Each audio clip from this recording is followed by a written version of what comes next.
देखिए अब ये क्वेश्चन देखिएगा, मैग्नेटिक इफेक्ट ऑफ करंट में हम जो पहला कॉन्सेप्ट अभी रिवाइज कर रहे हो ये है कि क्या मैग्नेटिक फील्ड कितना जनरेट हुआ है, क्या वो ऑब्जर्वर पे भी डिपेंड करता है कि नहीं करता है। एक बार पहले सिखाया गया था, देखते हैं कितना आपको ध्यान है कितना नहीं। ये करंट कैरिंग वायर है और ये इसके पैरेलल एक इलेक्ट्रॉन जा रहा है, तो ये इसको रिपेल करेगा कि अट्रैक्ट करेगा ये बताओ। इसका जो इक्विवेलेंट करंट है वो किधर बनेगा, नीचे बनेगा।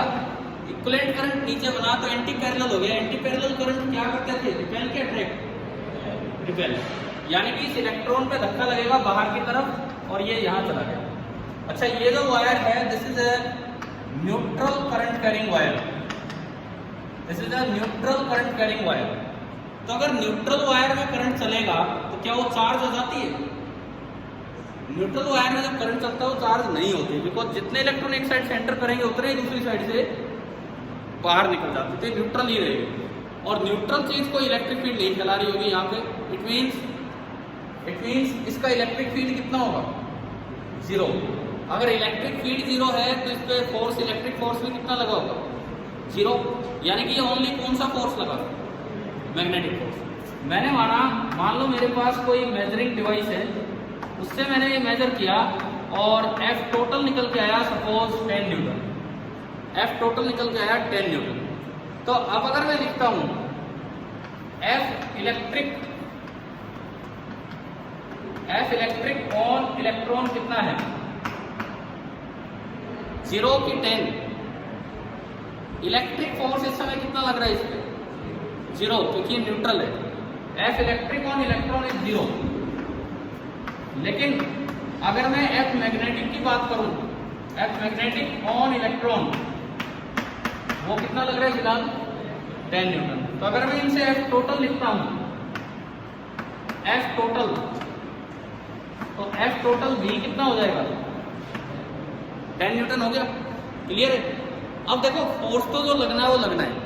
आपने 9th में कभी इनर्शियल और नॉन इनर्शियल फ्रेम पढ़े हैं? सूडो फोर्स का जिक्र हुआ है 9th क्लास में।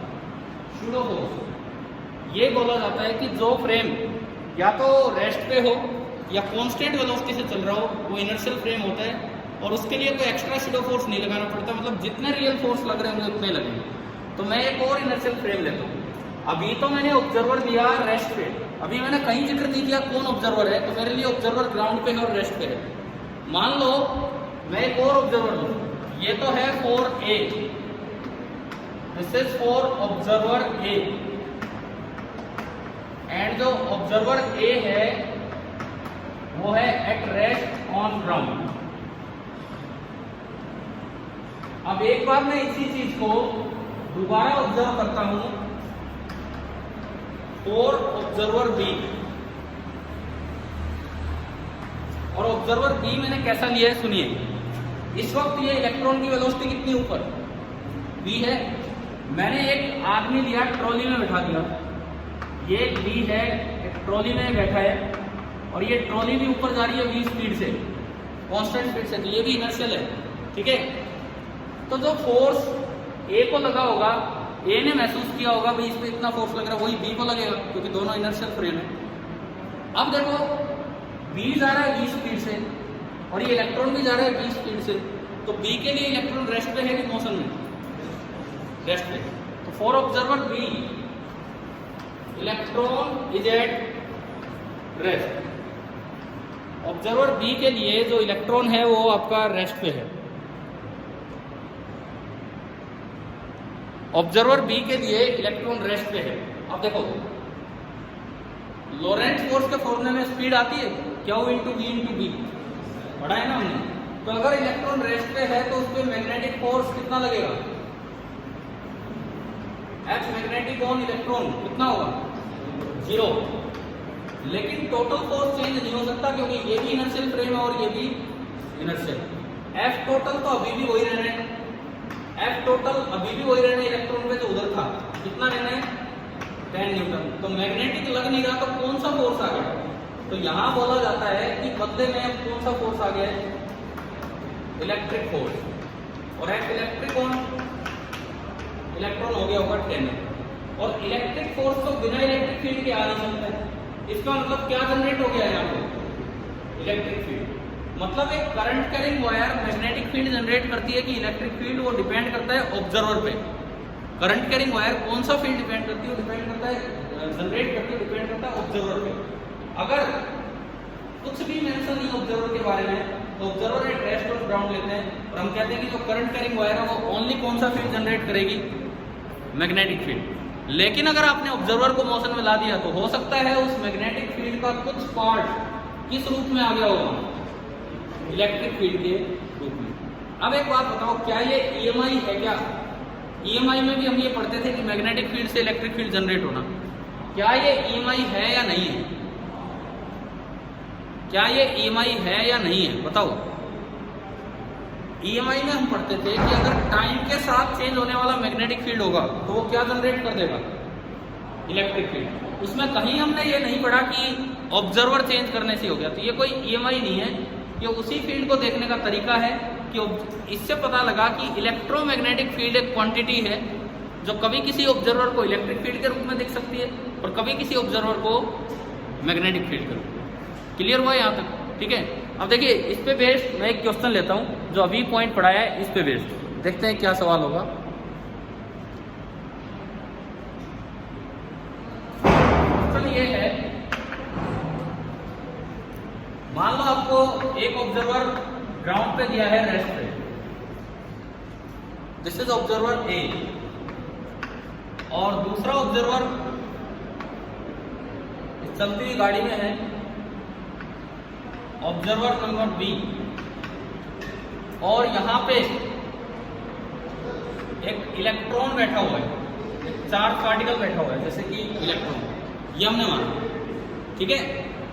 अब ये बताओ, ये दिया गया है कि ये गाड़ी आगे जा रही है v स्पीड से। अब तीन ऑप्शंस है, only E is present,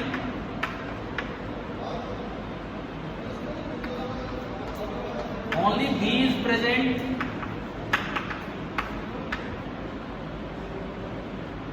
and तीसरा ऑप्शन है both E and B are present। आपके दो जवाब होंगे, ए के लिए अलग जवाब होगा और बी के लिए अलग जवाब होगा। पहले ऑब्जर्वर बी के लिए आप आंसर दीजिए। ऑब्जर्वर बी के लिए क्या आंसर होगा? ऑब्जर्वर बी एक गाड़ी में बैठा है, गाड़ी में एक इलेक्ट्रॉन बैठा है, दोनों आगे जा रहे हैं गाड़ी के साथ साथ, गाड़ी v स्पीड से चल रही है। तो ऑब्जर्वर बी को क्या लगेगा? इनमें से कौन सा ऑप्शन सही होगा? ए। क्यों? क्योंकि ऑब्जर्वर बी को लगेगा कि इलेक्ट्रॉन तो किस पे है? रेस्ट पे, और रेस्ट वाला चार्ज कभी भी मैग्नेटिक फील्ड प्रोड्यूस नहीं करता है। तो इसका मतलब ऑब्जर्वर बी के लिए ये इलेक्ट्रॉन रेस्ट पे है, तो बी के लिए आंसर आ जाएगा, क्योंकि इलेक्ट्रॉन है, न्यूट्रल तो है नहीं, उसने कौन सा फील्ड फैलाया होगा? Electric field. तो ये तो आंसर आ गया फॉर ऑब्जर्वर बी। बी के लिए ये आंसर आया। अब बताओ ए के लिए क्या आंसर होगा? ए के लिए क्या आंसर होगा? पहली बात, ए के लिए चार्ज है तो इलेक्ट्रिक फील्ड होगा, चार्ज है, न्यूट्रल नहीं। दूसरी बात, क्या ए के लिए वो चार्ज मोशन में है ना? ए अगर देखता है तो उसके लिए इलेक्ट्रॉन मोशन में है, तो ए आंसर देगा ये कि both E and B are present. आज इस चैप्टर का जब हम रिवीजन स्टार्ट कर रहे हैं तो हम पहला उस कॉन्सेप्ट से लेके चल रहे हैं कि इलेक्ट्रिक और मैग्नेटिक फील्ड देखने वाले पे डिपेंड करते हैं कि कौन सा नजर आ रहा है। ठीक है, लेकिन नेट इफेक्ट सेम होगा। अब एक बात ध्यान रखें, कभी कोई ऑब्जेक्टिव क्वेश्चन आए और उसमें ऑप्शन आ जाए कि करंट कैरिंग वायर क्या प्रोड्यूस करती है, इलेक्ट्रिक फील्ड या मैग्नेटिक फील्ड या दोनों, तो आपको केवल मैग्नेटिक फील्ड लिख के आना है। वहाँ ऑब्जर्वर वाली बात कंसिडर नहीं करनी है जब तक मेंशन ना किया जाए। जब तक आपको ना बताया जाए कि ऑब्जर्वर भी चेंज करके देखना है, तब तक आप ये कहोगे कि एक neutral current carrying wire only कौन सा फील्ड फैलाती है अपने आसपास? Magnetic field. लेकिन अगर ऑब्जर्वर चेंज की कहीं कोई बात है तो फिर साथ में इलेक्ट्रिक फील्ड फैलाएगी। ये बताओ, ये कॉन्सेप्ट समझ आ गया है कि नहीं? ठीक है, इससे ये पता लगा कि इलेक्ट्रोमैग्नेटिक फील्ड एक क्वांटिटी है जो किस रूप में आपको नजर आएगी वो ऑब्जर्वर पे डिपेंड कर रहा है। क्लियर है? लेकिन नेट इफेक्ट जो है वो सेम ही रहेगा। क्या एग्जांपल क्लियर हो गया सभी को? अब मैं अगर इस चैप्टर के और सिंपल चीज़ों पे आऊँ तो चैप्टर के अंदर पहला पार्ट है मैग्नेटिक फील्ड जनरेशन। चैप्टर के अंदर पहला पार्ट है मैग्नेटिक फील्ड जनरेशन। तो हमें ये तो पता लग गया कि चार्ज जब भी मोशन में होगा वो क्या जनरेट कर देगा, मैग्नेटिक फील्ड। ठीक है, इसका मतलब देखिए, अगर मुझे कहीं भी मैग्नेटिक फील्ड जनरेशन का मेन कारण देखना हो तो मेन कारण एक ही है जो हमारी समझ में आ रहा है। जनरेशन ऑफ बी की अगर मैं बात करूं, जनरेशन ऑफ बी, तो एक ही तरीका है कि जो इसका सोर्स होता है वो और कुछ नहीं होता है, केवल और केवल इसका जो सोर्स है वो ओनली क्या होगा, only moving charge. Moving charge is source of B. Clear है? अब इसमें बी जनरेट करने के दो तरीके थे बी को कैलकुलेट करने के। जनरेट तो एक ही तरीके से होगा। हमने एक को नाम दिया था बीएसएल और एक को नाम दिया था एसीएल। अभी पढ़ाए हैं पहले। बीएसएल की फुल फॉर्म क्या, ये जो लॉ था ये आपका लॉ था बायो-सेवर्ट लॉ, और एसीएल की full form ampere circuital law. Ampere circuital law. अच्छा, दो रूल इलेक्ट्रिक फील्ड निकालने के लिए भी होते हैं, एक को बोलते हैं कूलम्ब्स लॉ और एक को बोलते हैं गॉस लॉ। कौन सा ज्यादा जनरल रूल है जिससे हर तरह का इलेक्ट्रिक फील्ड निकल जाए और किसी से केवल सिमेट्रिकली निकल सकते हैं? गॉस लॉ और कूलम्ब्स लॉ। कूलम्ब्स लॉ ज्यादा जनरल है, उससे आप कोई भी इलेक्ट्रिक फील्ड निकाल सकते हो किसी भी चार्ज का, लेकिन गॉस लॉ से वो ई कैलकुलेट तभी हो पाएगा जब वो बड़ा सिमेट्रिकल हो। ऐसे ही ये जो बीएसएल है, this is equivalent to, this BSL is equivalent to Coulomb's law. Electricity electrostatics की मैं बात कर रहा हूँ। और जो ये एम्पियर सर्किटल लॉ है, this is equivalent to Gauss law. ऐसे भी कभी सवाल पूछा जा सकता है कि कौन किसका इक्विवेलेंट है। क्लियर है? एक कूलम्ब्स लॉ और एक गॉस लॉ। क्योंकि बीएसएल से आप हर तरह का फील्ड कैलकुलेट कर सकते हो। जब आप अगले स्टैंडर्ड 12th में जब आएंगे तब हम सीखेंगे। और एसीएल से केवल और केवल सिमेट्रिकल चीजें, जैसे अगर लॉन्ग वायर आ जाए, हमने पढ़ा हुआ है, अगर वेरी लॉन्ग वायर है तो उसका फील्ड आर डिस्टेंस दूर कितना होता है? एक very long current carrying wire है तो उसका फील्ड आर डिस्टेंस दूर कितना होता है? μ0I/2πr। पढ़ा है कि नहीं है? ठीक है। और लेकिन अगर फाइनाइट वायर आ गई तो उसका फील्ड एसीएल से कैलकुलेट नहीं होगा, फिर किससे कैलकुलेट करना पड़ेगा? बीएसएल से। और 10th क्लास में फॉर्मूले नहीं पूछे जाते हैं, मैग्नीट्यूड नहीं पूछा जाता है। 10th के जो एग्जाम होंगे आप अपनी बुक में भी देखेंगे तो केवल और केवल डायरेक्शनल क्वेश्चंस आएंगे कि इसकी वजह से फील्ड किधर होगा, इसकी वजह से फील्ड किधर होगा, इस तरह के सवाल। परंतु फिर भी फॉर एनटीएससी हमें अपने मैग्नीट्यूड को भी याद रख के चलना है। देखो 3-4 चीजें जिन पे क्वेश्चन आ सकते हैं। पहला स्ट्रेट वायर, दूसरा सर्कुलर वायर, तीसरा सोलेनोइड एंड चौथा टोरॉइड। ठीक है, तो हम जनरेशन ऑफ बी को थोड़ा रिवाइज करते हैं। जनरेशन ऑफ बी दिख रहा है इधर, देखिए इस क्लास के आखिरी पार्ट पे हम हैं, जनरेशन ऑफ बी की तरफ, उसको हम स्टार्ट करते हैं।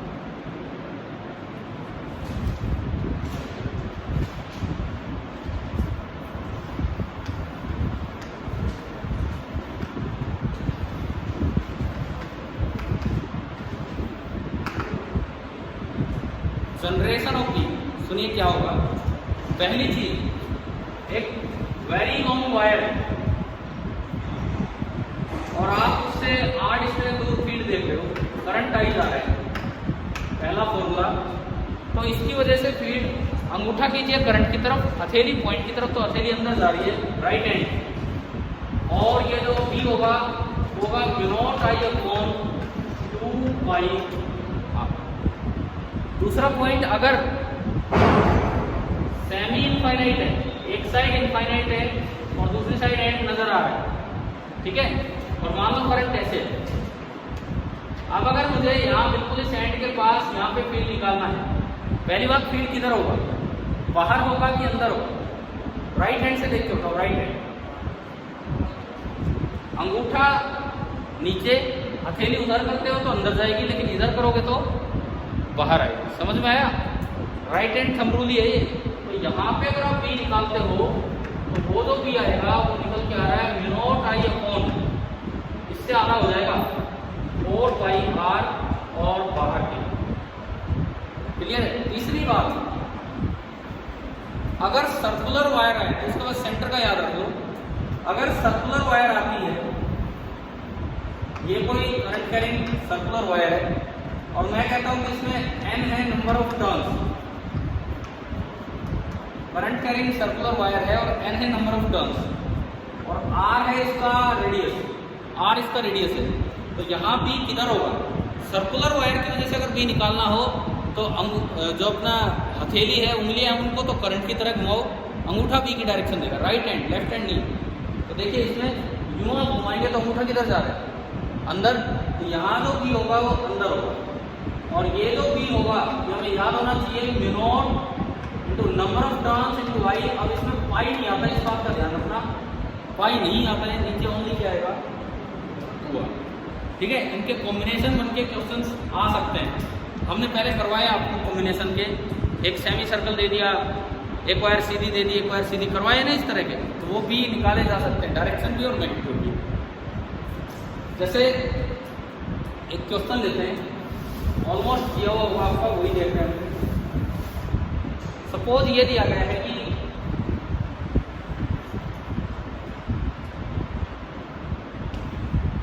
ये कोई अरेंजमेंट है, बीच में सेमी सर्कल है और उस सेमी सर्कल का रेडियस कैपिटल आर है। आपको इस सेंटर पॉइंट पे बी बताना है कितना होगा और किधर होगा। तो ऐसे सवालों में क्या करते थे हम? ब्रेक करते थे 3 पार्ट्स में। पहला पार्ट है सेमी इनफाइनाइट वायर, जिसका ये एंड यहाँ है। तो सेमी इनफाइनाइट का अभी मैंने मिटाया, mu nought I upon 4 pi r. किधर होगा? देखो ये ऊपर है, अंगूठा ऊपर किया स्ट्रेट वायर में, उधर होता तो बाहर, लेकिन ये इधर है तो अंदर। समझियो? तो पहला जो बी होगा वो अंदर की तरफ होगा, mu nought I upon 4 pi r. अच्छा, दूसरा बी सेमी सर्कल की वजह से होगा और इसकी वजह से अगर आप देखते हैं तो जिस तरह से करंट है उस तरह राइट हैंड की उंगलियां घुमाओ, अंगूठा अंदर है, कितना होगा? ये भी अंदर ही होगा, तो ऐड हो जाएगा म्यू नॉट एन आधा है, सेमी सर्कल है, अपॉन 2r, पाई नहीं लगाना इसमें। ठीक है, और प्लस क्योंकि दोनों अंदर थे इसलिए ऐड कर दिया। तीसरे की वजह से बताओ कितना होगा? सी पे किधर होगा? 0। ना पॉइंट उसके ऊपर है ना पॉइंट उसके नीचे, ये करने की जरूरत ही नहीं है। समझ लो? तीसरे में मैं पूछ रहा हूँ किधर होगा, ये ऐसे ऐसे कर रहे हैं। इसमें तो इसी लाइन पे है, इसी लाइन पे है तो पॉइंट तो कुछ नहीं होगा, तो साथ में। अब बताओ ये आ गया समझ में? अब इसके अलावा जो और जो फील्ड आपसे पूछे जा सकते हैं वो होते हैं solenoid and torrid. Solenoid and torrid, मैं उनके फील्ड्स की तरफ हो रहा था। देखिए सपोज सोलेनॉइड आपको दिया गया, सोलेनॉइड दिया गया, सुनिए, एक लॉन्ग सोलेनॉइड है, वेरी लॉन्ग सोलेनॉइड है और उसमें टर्न्स यूं लिखते हुए पास पास। इसमें n किसको बोलते थे हम? n टर्म का क्या मतलब था? n number of turns per unit length, length से डिवाइड करना होता है। तो अगर करंट यूज आ रहा है तो आपको पता होता है कि b इधर होगा, इसके अंदर जो b है वो इधर होगा और अंदर जो b होगा, b इनसाइड, उसका फॉर्मूला क्या होता है? Mu naught into n into i. ये भी का फॉर्मूला है mu naught into n into i. समझ आया यहाँ पे? ठीक है, अब सुने, बाहर भी 0 होगा कि नॉन जीरो? इसका क्या जवाब? सोलेनॉइड के बाहर भी 0 होगा या नॉन जीरो होगा? अगर लॉन्ग सोलेनॉइड है, वेरी लॉन्ग सोलेनॉइड है तो बाहर क्या होगा? 0। लेकिन अगर छोटा सोलेनॉइड आपको एंड्स दिख रहे हैं तो बाहर भी क्या होगा? Non zero. समझ में आया? लॉन्ग सोलेनॉइड होता है इनफाइनाइट सोलेनॉइड, तो बाहर भी 0 होगा, लेकिन अगर फाइनाइट सोलेनॉइड है तो बाहर भी नॉन जीरो होगा, क्योंकि फाइनाइट सोलेनॉइड हुआ तो उसकी फील्ड लाइन क्लोज लूप होती है तो घूम के आना पड़ेगा। लॉन्ग सोलेनॉइड में तो कोई एंड ही नहीं है, तो फील्ड लाइन को घूमने का मौका ही नहीं है। क्लियर है? और अगर फील्ड लाइन घूमेगी तो बाहर निकलेगी, बाहर से आएगी तो बाहर फील्ड लाइन है तो भी जो है वो भी। क्या ये समझ में आ रहा है? इसमें ये डायरेक्शन है तो फील्ड लाइन घूम बनेगी इस तरीके। और एक और चीज इस तरह की जो हम पढ़ लेते हैं दैट इज टोरॉइड। देखिए आखिरी चीज जो हम देख रहे होते हैं इस तरह की दैट इज टोरॉइड और सोलेनॉइड में क्या डिफरेंस होता है? सोलेनॉइड की कोर स्ट्रेट होती है और टोरॉइड में जो कोर है वो सर्कुलर होता है। तो टोरॉइड में जो कोर है वो इस तरह की बना दी जाती है यूं सर्कल, और इसके ऊपर वायर्स लपेट रखी होती है। यहाँ फिर से number of turns per unit length है न, वायर में करंट आई है तो ना तो इधर भी होगा और ना इधर भी होगा, बी केवल इसके बीच में होगा करंट के डायरेक्शन के अकॉर्डिंग, ठीक है ना। करंट अगर यूं है तो बी इधर हो जाएगी, और अंदर बी का वही फॉर्मूला है जो सोलेनॉइड का होता है that is mu nought into n into. Clear है? सोलेनॉइड या टोरॉइड पे किस तरह से सवाल बन के आ सकते हैं देखिए। जैसे मान लो आपको यूं दिया जाए कि एक सोलेनॉइड है, उसकी टोटल जो भी लेंथ है उसमें 5 लेयर्स ऑफ वाइंडिंग है। इसकी टोटल लेंथ में 5 लेयर ऑफ वाइंडिंग आपको दे रखी है, first layer, second layer, third, fourth and fifth. हर एक लेयर 2-2 मीटर लेंथ में है और हर एक लेयर में 100 टर्न है। समझ गए किस तरह से दिया है? और जो करंट फ्लो कर रहा है वो मान लीजिए 10 एम्पियर है। तो in terms of mu naught आपको बी बताने के अंदर कितना हो, बताओ एक बार कैलकुलेट कीजिए जस्ट इसको देख के। 5 लेयर्स हैं सोलेनॉइड में, हर एक लेयर 2-2 मीटर की है, एक लेयर में 100 टर्न है, करंट फ्लो कर रहे हैं 10 एम्पियर। तो आपको ये बताना है कि in terms of mu not be कितना हो।